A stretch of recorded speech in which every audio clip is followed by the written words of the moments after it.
ኢትዮጵያን ወደ ተስፋ ሀገር እናሻግራት ሁላችንም በመደመር ኢኒሼቲቮች አሉ። በክልሉ ከ15 በላይ ኢኒሼቲቮች አሉ። ከነዛ ውስጥ እንደኛ ነባራዊ ሁኔታ በምን ላይ ብንሰራ ይሻላል፣ በምን ላይ ቢሰራ ነው የሚያዋጣው የሚለው ነገር ለይተን ሰፊ ስራዎችን ሰርተናል።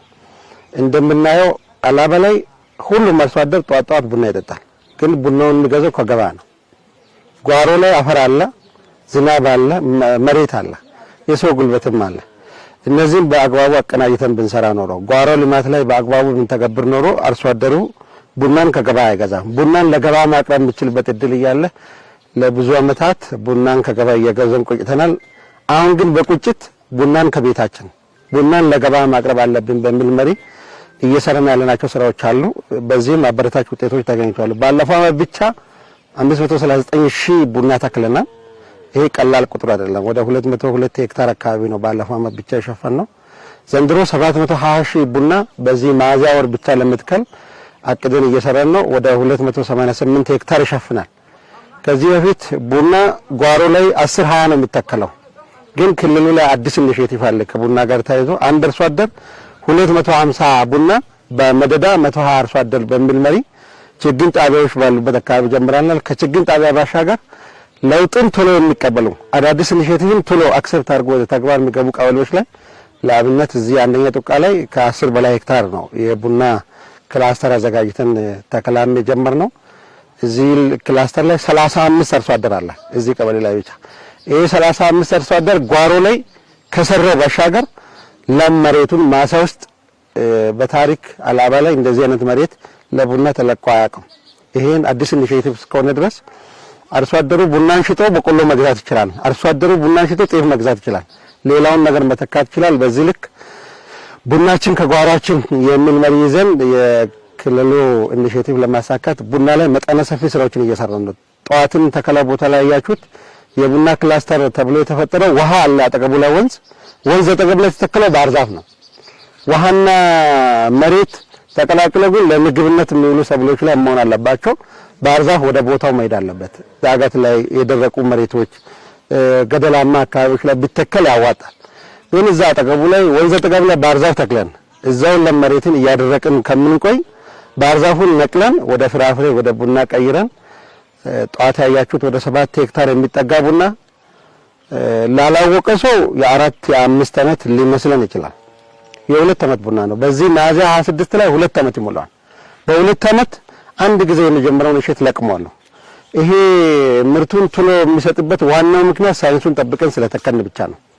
ጉድጓድ ከ3 ወር በፊት ቀድሞ ከተዘጋጀ 1 ወር ሲቀረው ኮምፖስት ተጨምሮበት ከተተከለ ቡና በጋ ላይ ደርቃል ይባላል። የሚደርቀው ሳይንሱን ተከትለን ባለመስራታችን በጣም ከባድ ነበር።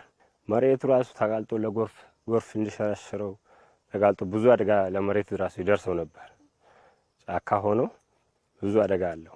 አሁን ደግሞ ይሄን ቡና ማውትከል እንደኛ ቡና ጦጣው ራሱ ቢበላው ማለት ነው። ጦጣው ራሱ ባስቸግረው አሁን ውስጡ ላይ ተራግፎ ብዙ ቡና በቅሏል።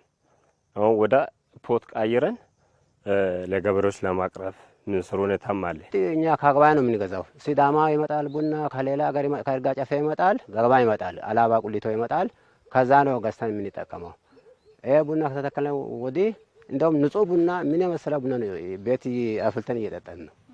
ንጹህ ቡና አላባ ላይ ቡና አልተለመደም ከዚህ በፊት። አላባ እናንተ የምታውቁ ከሆነ የሚታወቀው በበርበሬ ነበር። አሁን ከበርበሬ አልፎ የአላባ ቡና ተብሎ እንዲሰየም እየተሰራ ያለበት ሁኔታ ላይ ነው። ጫፍ እንዲሰማ ለኩሰብ ይቀጣጠል ይሻማ ያሉ አርሶ አደሮች ተስማምተን እስከ 12 ሆነን እዚህ ያሉ አርሶ አደሮች ቡና እንዲተከል ብሎ ወሰኑ። ከዛ በኋላ ተከለል ቡናውን በአመት ሳይሞላ የመጀመሪያ ዙር ለቅመናል።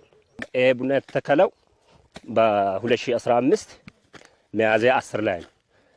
ባህር ዛፍ ደግሞ ከሱ በፊት ተተክሎ በ8 አመት እንኳን ለሽያጭ አልደረሰም። ይሄን ያህል ማለት ነው። ይሄን ደግሞ በ2015 ሚያዝያ 10 ላይ ተክለን በ2 አመት ፍሬ አፍርቶ ወደ 2 ኩንታል አንስተን ለገበያ አቅርበናል። በብር ሲቀየር ወደ 200,000 ገቢ አግኝተናል። ባህር ዛፍ ግን ባህር ዛፍ ራሱ ለማንሳት ስንሸጠው ወደ 20 ምናምን ሺህ ነው የተሸጠው በ8 ዓመት ማለት ነው። የመሬት መጠኑ ከ10 ሄክታር በላይ ነው።